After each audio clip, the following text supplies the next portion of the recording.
Before you were taught what to think, before someone handed you a belief system and told you who you were supposed to be, before the world got its hands on you and started shaping you into something useful and acceptable and easy to understand, you already had a soul, and that soul already had a language, not words, not logic, not the careful, organized sentences you use to explain yourself to other people.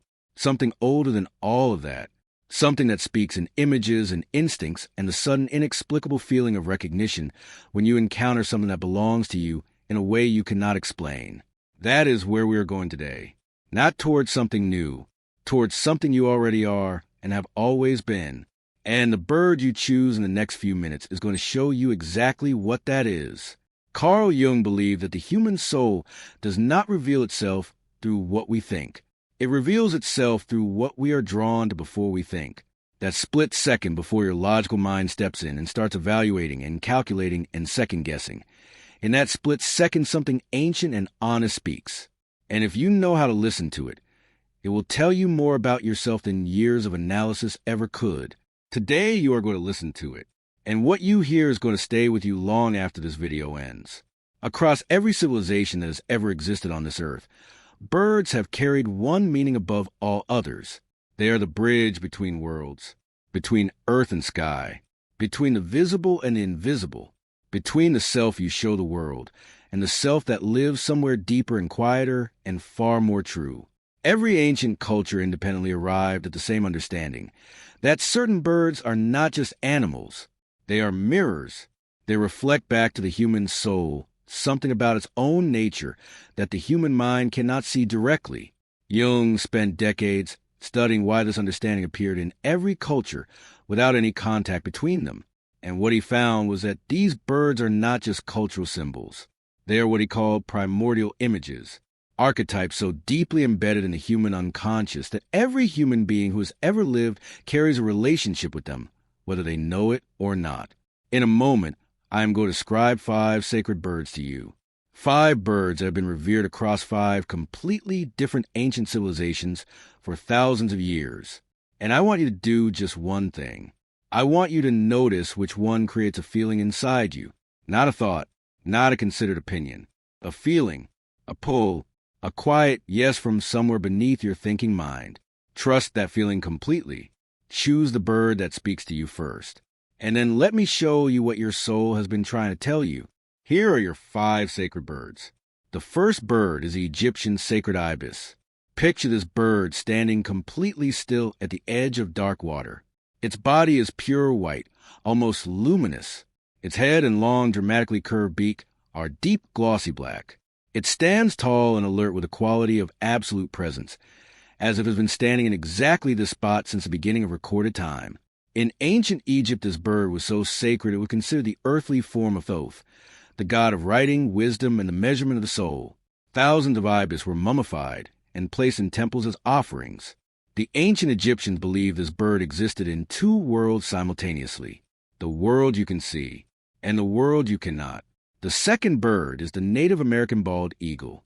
Picture this bird perched on the highest point available, its white head stark against the sky, its deep brown wings partially raised, as if it is always just one breath away from flight. The eyes are bright yellow, and they miss absolutely nothing. In Native American traditions, across hundreds of tribes, this bird is the messenger of the Great Spirit. It flies higher than any other creature. It sees what no creature standing on the earth can see. The eagle feather is the most sacred object in many Native traditions, carried only by those who have earned it through acts of genuine courage and sacrifice. This bird does not ask permission to occupy the highest position. It simply goes there because that is where it belongs. The third bird is the Celtic raven. Picture this bird sitting on a dark stone, completely jet black from the tip of its heavy beak to the end of its tail. But in the light, something remarkable happens. The black feathers reveal a deep iridescent sheen of purple and blue and green, as if the darkness itself contains colors that ordinary light cannot produce. The raven tilts its head and looks at you with an intelligence that is frankly unsettling. In Celtic mythology, the raven was a companion of the Morrigan, the goddess of fate and prophecy.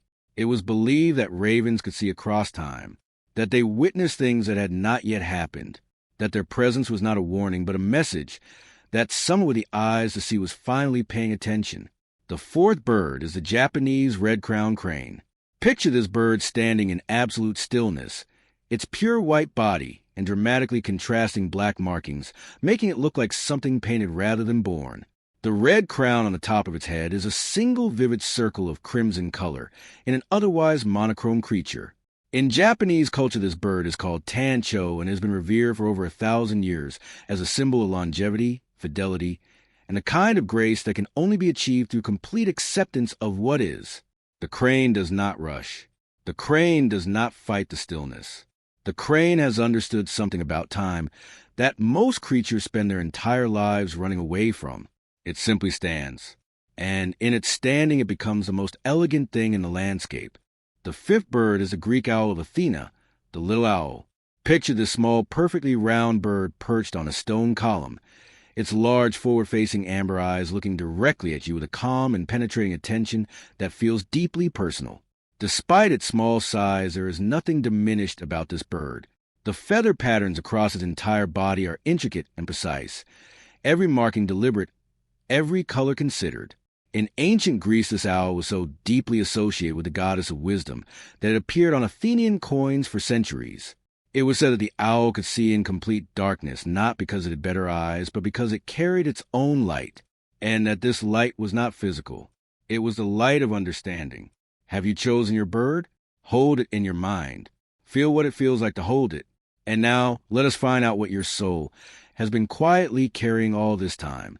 If you chose the Egyptian sacred Ibis, your soul energy is what Jung would recognize as the energy of the wounded healer archetype. I want you to understand exactly what that means because it is one of the most profound and most misunderstood soul types in all of Jungian psychology. The Ibis in ancient Egypt stood at the threshold between the world of the living and the world of the dead. It was the bird that accompanied souls through the weighing of the heart, the ancient Egyptian ceremony in which the soul's true weight was measured. And the person who is drawn to the Ibis today is someone who has spent their life doing exactly that, accompanying others through their heaviest moments. You have an extraordinary capacity to sit with pain, not to fix it, not to rush it, not to make it smaller so it is easier to be around, but to genuinely sit with it and hold space for it in a way that most people simply cannot do. This is not a skill you learned. It is something your soul arrived with. But here is what the Ibis is also telling you today, and this is the part that matters most. The wounded healer in Jung's framework is not called wounded because they are weak. They are called wounded because they have been through something. They carry a wound that never fully closes. And paradoxically, it is exactly that wound that gives them the ability to reach people that no one else can reach. Your capacity to sit with other people's pain comes directly from your own unprocessed experience of pain. The question your soul is asking you through this bird is not whether you are doing enough for others. You are almost certainly doing more than enough. The question is whether you are allowing yourself to be healed. Whether you are sitting with your own pain the way you sit with everyone else's. The Ibis exists in two worlds simultaneously. And so, do you? The work is learning to tend both of them equally. If you chose the Native American bald eagle, your soul energy is what Jung called sovereign consciousness. And I need you to hear this word without immediately arguing with it, because the people who carry eagle energy are almost always the first people to insist that it does not apply to them. Sovereign consciousness does not mean arrogance. It does not mean superiority. In Jungian terms, it means something very specific and very rare. It means the capacity to see the whole picture when everyone else can only see their own portion of it. The eagle flies higher than anything else not to be separate from the earth, but to see the earth more completely. And the person who chooses the eagle today has this capacity. You see connections that other people miss. You see where things are heading before they arrive. You hold a perspective that is simultaneously broader and more accurate than the perspectives of most people around you. And the reason this feels like a burden rather than a gift most of the time is that seeing more than the people around you can be profoundly isolating. When you can see what is coming, and no one around you believes you yet, when you can see the full picture of a situation, and everyone else is focused on a single corner of it, when your perspective is simply too wide for the spaces you have been placed in, the eagle soul energy is asking you something very direct today. It is asking you to stop flying low to make other people comfortable. The altitude is not arrogance. The altitude is how you were built to navigate. And the people who need what you can see from up there need you to stop apologizing for being able to see it. If you chose a Celtic raven, your soul energy is what Jung called the Seer archetype. And the Seer is perhaps the most misunderstood soul type in all of Jungian psychology because the culture we live in has almost no framework for what the Seer actually is. The raven in Celtic mythology did not just see the future. It saw the truth beneath the present. It perceived the hidden structure of what was actually happening beneath the surface of what appeared to be happening. And the person who chooses a raven today has been doing this their entire life. You read between the lines instinctively. You feel the energy of a room the moment you enter it before a single word has been spoken. You know things about people that they have not told you, and sometimes that they do not even know about themselves. This gift comes with a specific wound that Jung documented extensively in people who carry Seer energy. The wound of not being believed, of having said something true, something you clearly perceived, something you knew with complete inner certainty, and being told you were wrong. You were imagining things. You were too sensitive. You were overreacting. And over many years of this, a Seer learns to doubt their own perception. They begin to check and recheck, and second-guess the very instinct that is their greatest gift. The raven is appearing in your choice today, because your soul is done with that. The iridescent colors hidden in the black feathers of the raven are visible only in the right light. Your perception is exactly the same. It does not become less true because the people around you do not have the light to see it yet. If you chose a Japanese red-crowned crane, your soul energy is what Jung identified as the energy of the contemplative, the rare soul type that experiences the world most fully not through action, but through the quality of its presence.